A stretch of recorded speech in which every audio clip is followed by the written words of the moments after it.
So good morning and welcome to the Singular Health Group Limited Investor Webinar. My name is Jay Morgan, the Investor and Media Relations Manager, and today I am joined by our Managing Director and CEO, Thomas Hanley. Today we'll be providing investors with an overview of the company's achievements for the past 6 months, as well as conducting a Q&A session. So to ask a question throughout today's presentation, please use the Q&A function at the bottom of your screen. Tom, I'll hand over to you to provide a company update. Thank you, Jane. And thank you for everyone who's joined the webinar today.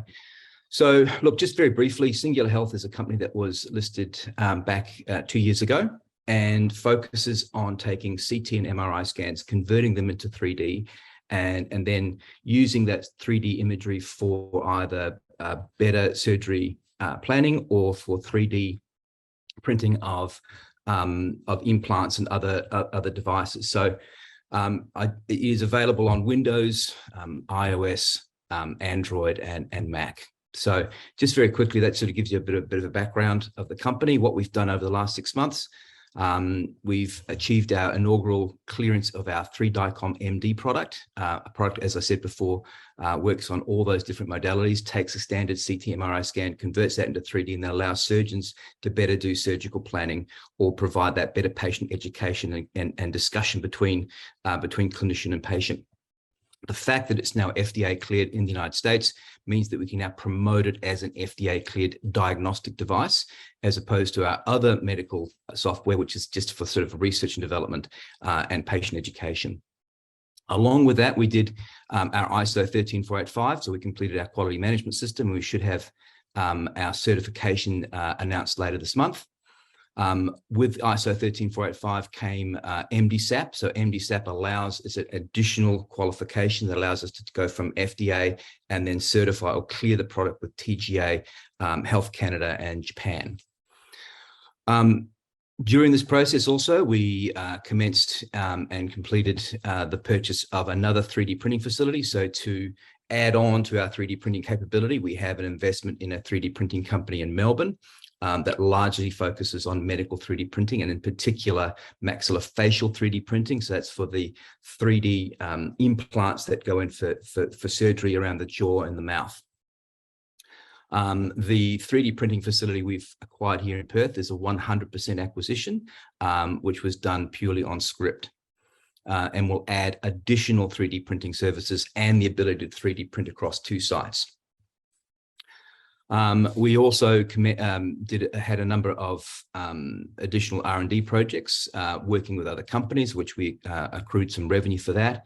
And we have been working with enterprise partners, particularly Sony, which we announced last week, looking for that or developing those enterprise relationships that we are building up and changing or tweaking the software to enable them to be integrated into the particular hardware systems. We also lodged our R&D tax refund and received over $400,000 rebate.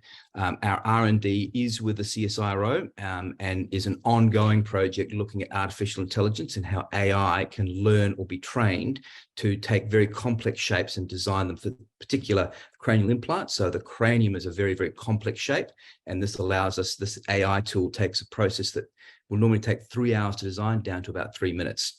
And that's something that we've also been working with companies like Osteopore based in Singapore and Protomed based in Sri Lanka. There's a few other things we also did. We're also looking to divest our GeoVR joint venture with our partner. So they're looking to acquire our balance of 50% and enable us to support the software, but not focus on the exploration and mining side of the application. So that's an ongoing process that we have at the moment as well. Thank you, Jane. Wonderful. Thanks for that, Tom. And again, shareholders can send through their questions via the Q&A function at the bottom of the screen. But Tom, we've had quite a few pop up already, so Okay. I'll jump into them. So could you please talk about why 3D printing is a natural fit for the medical industry? Sure. So, there's been a lot of buzz about 3D printing, both in the materials and the equipment space. And most of that buzz has been around sort of industrial 3D printing, but that sort of competes with sort of standard industrial processes. So the ability to generate significant revenue or margin from that is difficult in anything other than medical. And with medical, the 3D printing space allows for those very patient-specific implants to be designed. So instead of taking something off the shelf and trying to customize it and bend and fit it into a patient, the ability to use a CT scan, to use our software to view that in 3D and then design an implant that can be 3D printed is something that is just a natural fit. First of all, it's a natural fit because of the margin is significant in the printing space. You can invest in quite sophisticated 3D printing technologies because the margin exists. But secondly, you get a far better healing or far better recovery process with patients whose implants or prosthetics or orthotics fit exactly to their specific requirements and not something that's off the shelf. Thanks, Tom. You're going to have to forgive me. I'm going to be jumping around a bit here, but could you please provide more information on the company's commercialization strategy for the US market, given that there has been a change in the US medtech landscape? So look, we have a in-house regulatory expert that works with us. When we filed for our FDA 510K approval for our 3DICOM MD software, we had to jump through all those new regulatory hoops. The US market is a challenging market because, as opposed to an area or a country that has a sort of an integrated, centralized medical system, the US has a very fragmented medical system. Everything, is down to not just individual state level, which is also individual regulations, but also down to individual cities. And so, obviously, from our point of view, to look to commercialize our software in that space, we've partnered with different companies in order to do that. And the first one we partnered with is a company called Colenium, based in the United States. So they're acting as they've been appointed as a US agent, which is required for a company who's developed something and is at FDA approved. Secondly, enterprise partners. So our first enterprise partner for release of the software is Sony. And that was an announcement we made last week. This week, they are, launching their new SRD screen, our spatial reality display, which basically takes a display, and instead of having to put on the virtual reality headset that we have developed for as well, you don't need that to get the full immersive image. It almost lifts the image off the screen and gives you that complete 3D immersive image without having to have the headset. So this is a big push for Sony into that health space. We are the only 3D medical provider for Sony for the US market. And so once they make their launch later this week, we do plan an engagement with Sony and a marketing plan with Sony to market our product in conjunction with them into different hospitals, health groups, HMOs, those sort of things in the US market. Thanks, Tom. Sorry, just back to the FDA approval. So can you please explain on the FDA approval and what it allows the company to do in the US and what other approvals are required for the rest of the world? So, the FDA clearance, it's a 510K FDA clearance 2A, basically allows surgeons, clinicians, physicians to use the software for a diagnostic capability. So they can, instead of the warning that goes up on most software applications in the medical space that aren't cleared, which says, use this device at your risk. It is not medically cleared. Our device is medically cleared, which means that a doctor or a hospital can buy the application and use that to work with patients to do a better, to have improved surgical planning, and know that the software has that sort of tick of clearance from the FDA. So to sort of elevate, it kind of elevates our software from where most of the software applications exist in this space, and that is without FDA clearance, and it elevates that to sort of the limited number of applications that have that. Remembering as well that our software works on both Windows and Mac. So the importance here is that very, very few software applications are FDA cleared and work on both devices. That was the first part of your question. Yes. So the second part is, so what other markets? So in order to gain FDA clearance, we had to go through our ISO 13485 accreditation.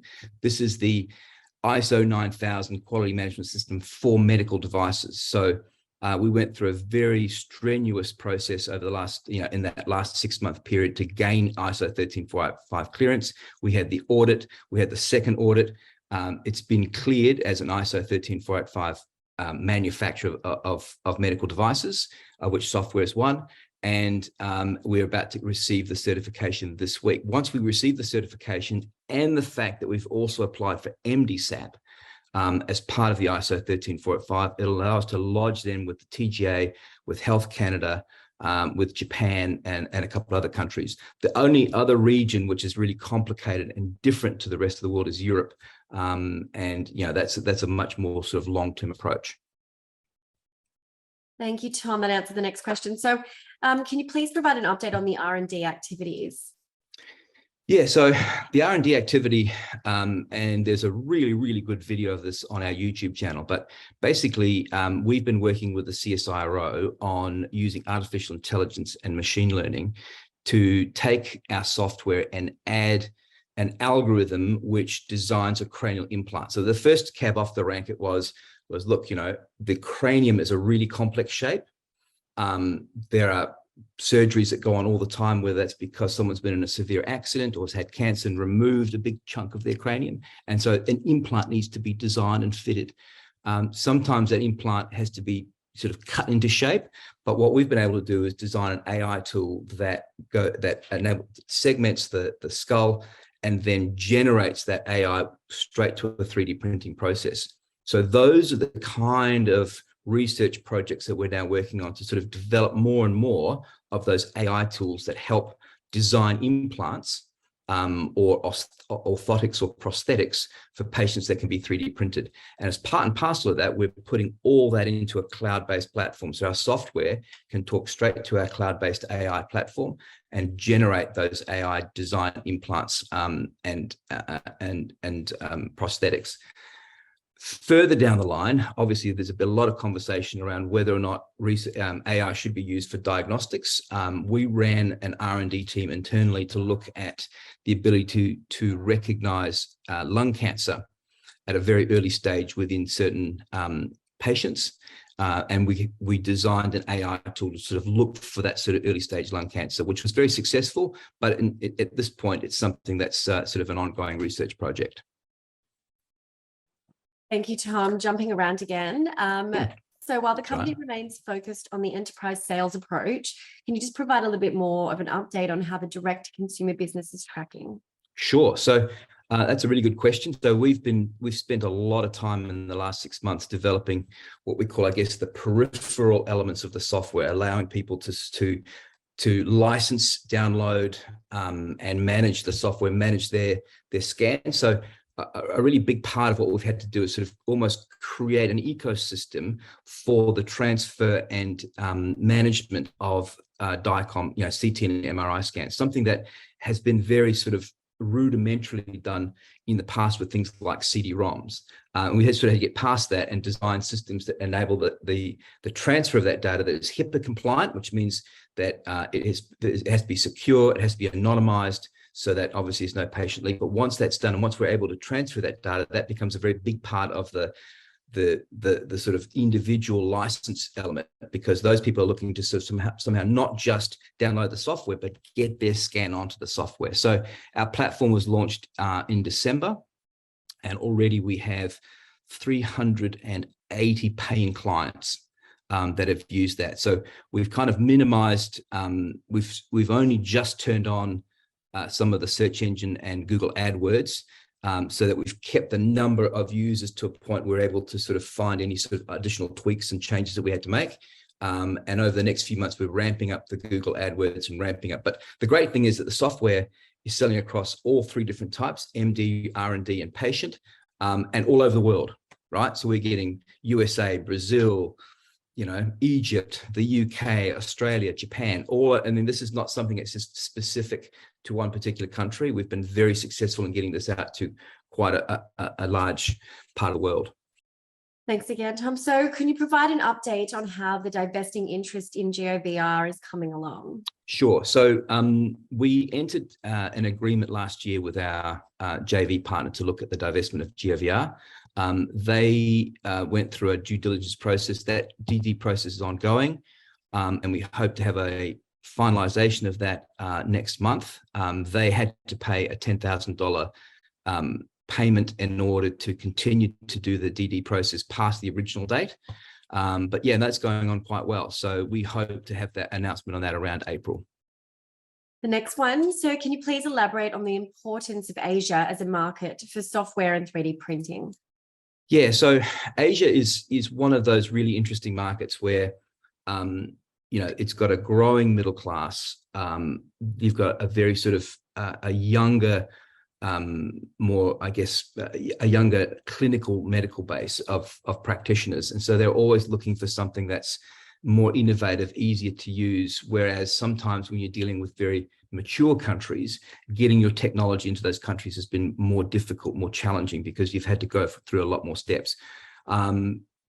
Just in the past, we've had a company, for example, in Sri Lanka, use the software to do the design work and then match the design with their manual design process for cranial implants. So these are the sort of applications that are being used at the moment. Obviously, we've been working with Osteopore, and while Osteopore is an ASX listed company, they are based in Singapore.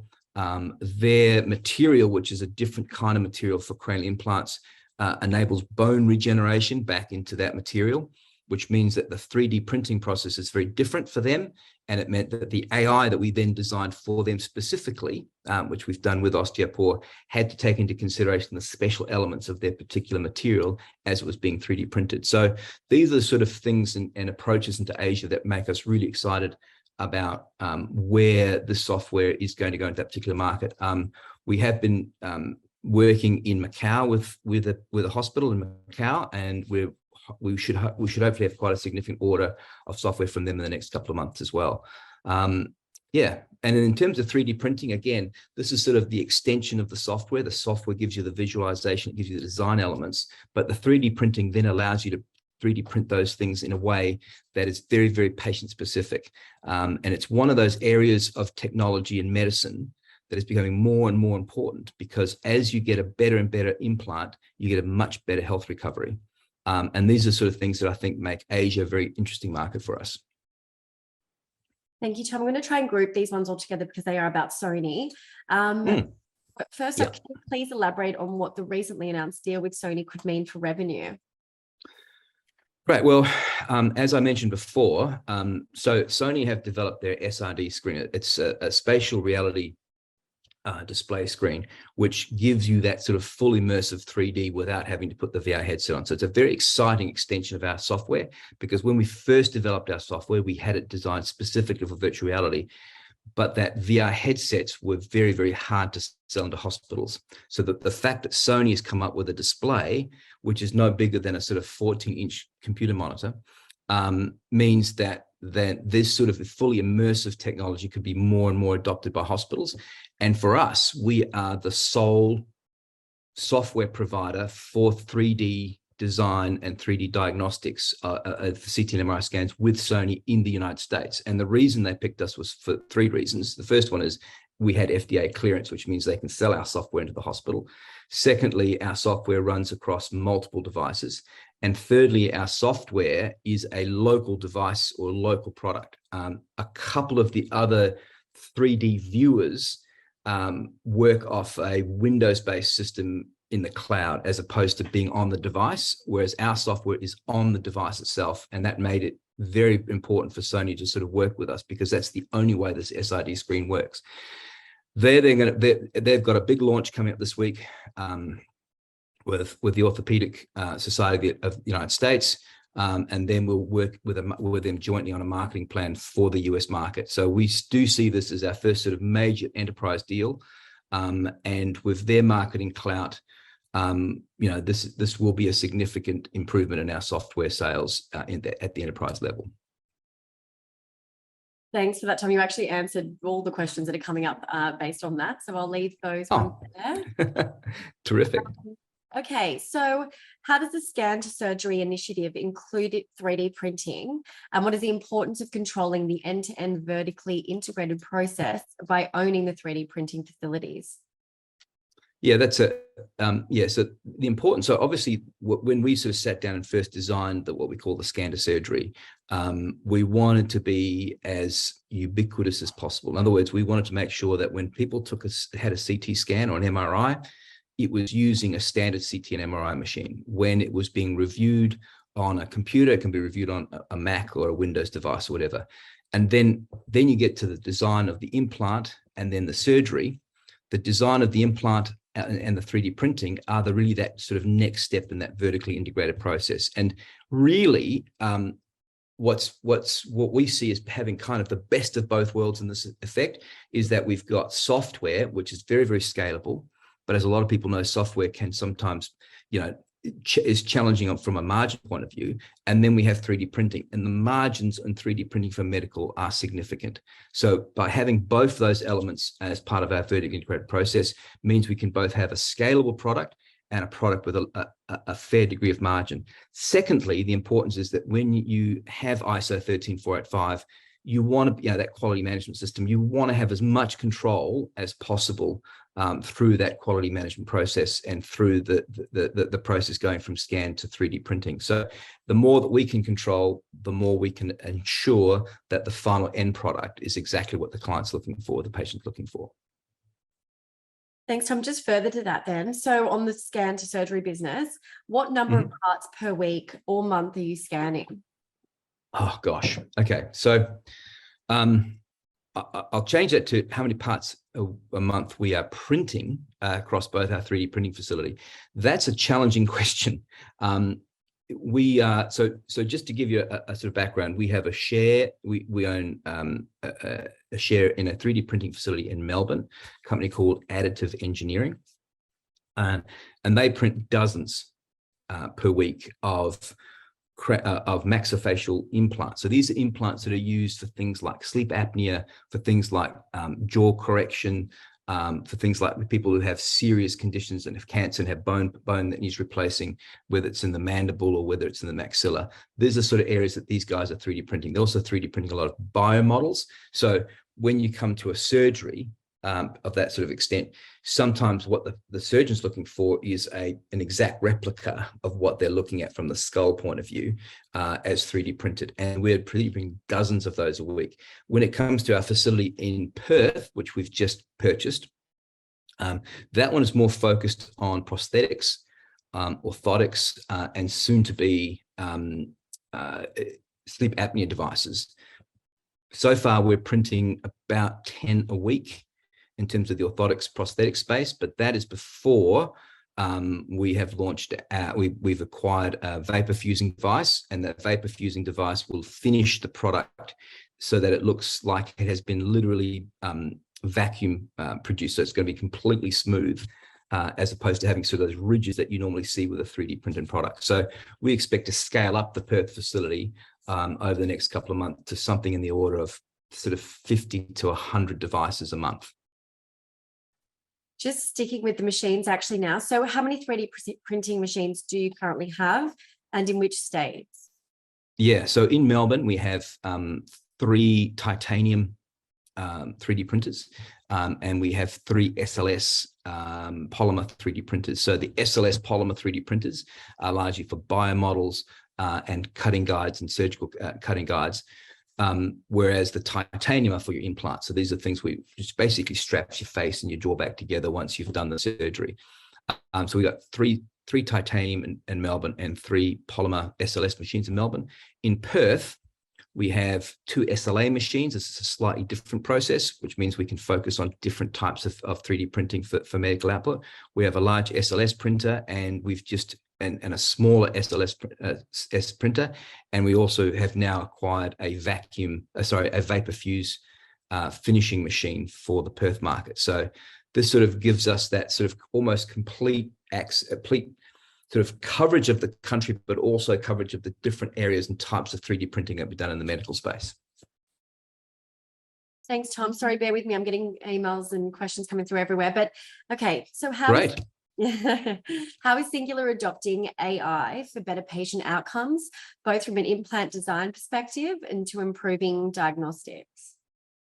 That's a great. Okay, so our key focus on AI at the moment, because AI is it's all the sort of hot gossip at the moment. Everyone's sort of talking about ChatGPT and all these sort of things when it comes to AI, and so where we see AI working really, really well is being able to improve the process of design of implants, particularly really, really complex designs. So again, there's coming back, our first AI that the market's sort of seen from us, and the one that's being now tested across different parts of Asia, is our cranial implant AI. And again, that's taking a CT scan of the skull, it turns it into 3D in our software, it segments that into and just segments the bone area, the skull, and then in 3 minutes we can select an AI tool and it will literally design the implant. And you've got to consider shape of the head, you've got to consider thickness of the bone, and you've got to consider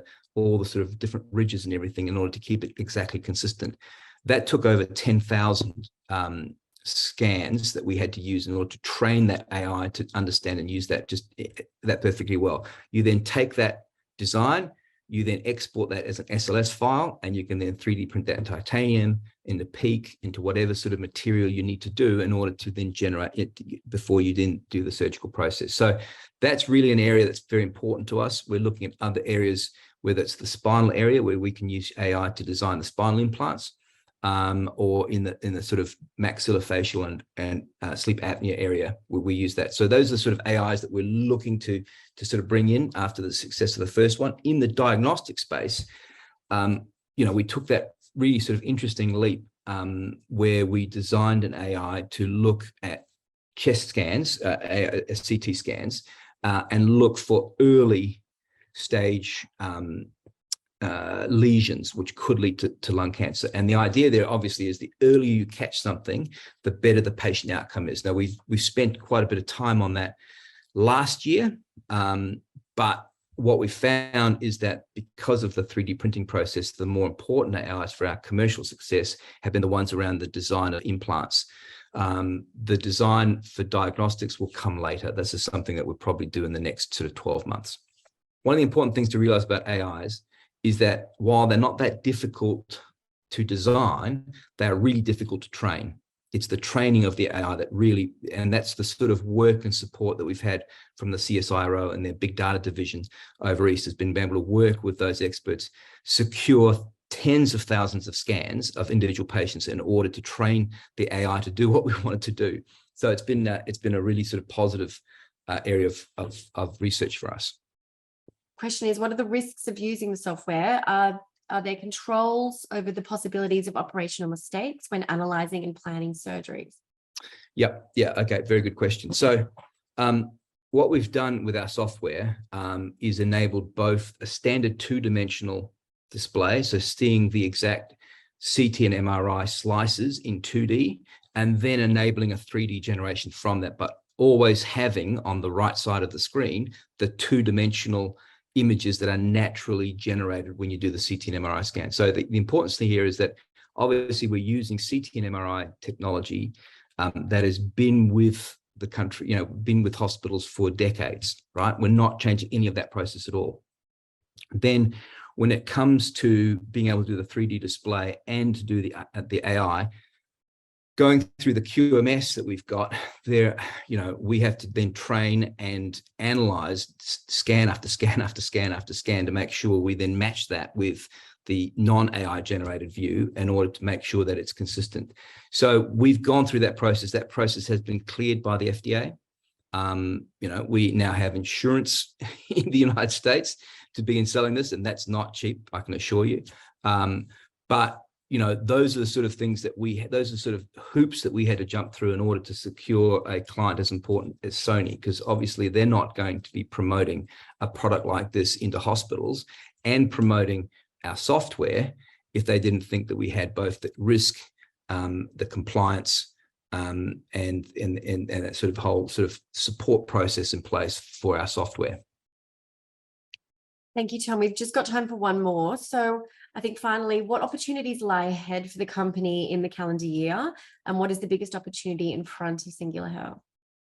Well, really, there are two big opportunities in front of us at the moment. The first major opportunity is obviously at the enterprise level. So as we are building up the software and as we are now getting that software into the hands of enterprise customers, they're now seeing the ability to integrate our software with either their hardware or other elements of their software that they want to work with. So we've got not just a development team, but we have an integration team as well that enables us to work with those sort of enterprise customers. And as we grow that, our investment that got the software not just on this Mac that I'm working on, and not just on a Windows machine, but also on a device as simple as this. And if this is not cloud generated, this is generated from a CT scan on a mobile phone. And to have that ability just goes to show how important enterprises integration is, because you can imagine that there are companies that we're talking to that, for example, may want to integrate just the mobile element of that application into their mobile integration of a larger client base. So enterprise and the investment that we made into multi sort of devices is really, really important. Secondly, a big area for us that we're going to work through this year, and I think will probably be the single largest contributor to our revenue, will be 3D printing. 3D printing is only at a very, very beginning phase of what is a rapid adoption of 3D printing in the medical space. And it's something that we're going to continue to invest in. It's something our software will integrate with. And we will be looking for more opportunities to invest in other 3D printing companies and platforms over the next 12 months as well. Wonderful. Well, Tom, that's all we have time for today. And should we have missed any of your questions, please feel free to reach out via the contact details on the bottom of our ASX announcements. But we look forward to hosting you again soon. Thank you very much, Jane. And thank you very much to those who've been on the call.